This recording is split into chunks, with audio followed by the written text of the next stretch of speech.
د ریډیو پاکستان پخوانی کوربه د پښتو ژبې نوموړی ډرامه‌نګار او شاعر ارواښاد پروفیسور محمد اسلام ارماني دریم تلین په بټخیله کې ولمانځلی شو چې په دې لړ کې سترو لیکوالانو د ارواښاد د ادبي ژوند په ښو ټکو کې ستاینه کړې. تفصیل د سید زمان سبا په دې رپورټ کې.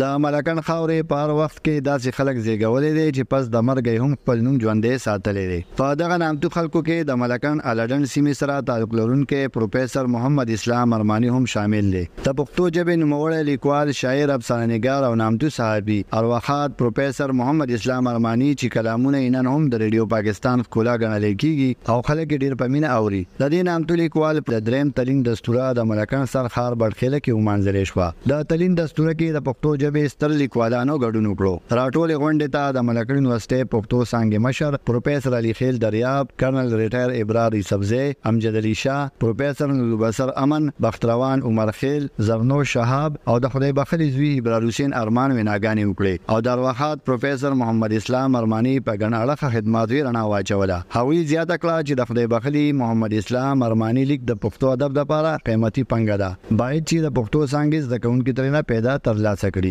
دا د همیشه پښتو ادبي ټولنې روایت دی چې هغوی خپل اتلان، خپل مشران، خپل سیاسي مشران، دغه شانتې ادبي مشران ستایي او د هغوی هغه خدمات چې هغوی د دې خاورې، د دې ژبې او د دې خلکو لپاره کړي دي هغه مخې ته راولي. ارماني صاحب خدای بخښلي الله دې جنتونه نصیب کړي چې هغوی خپل پوره خپله برخه، خپل حصه د دې قام بچو ته،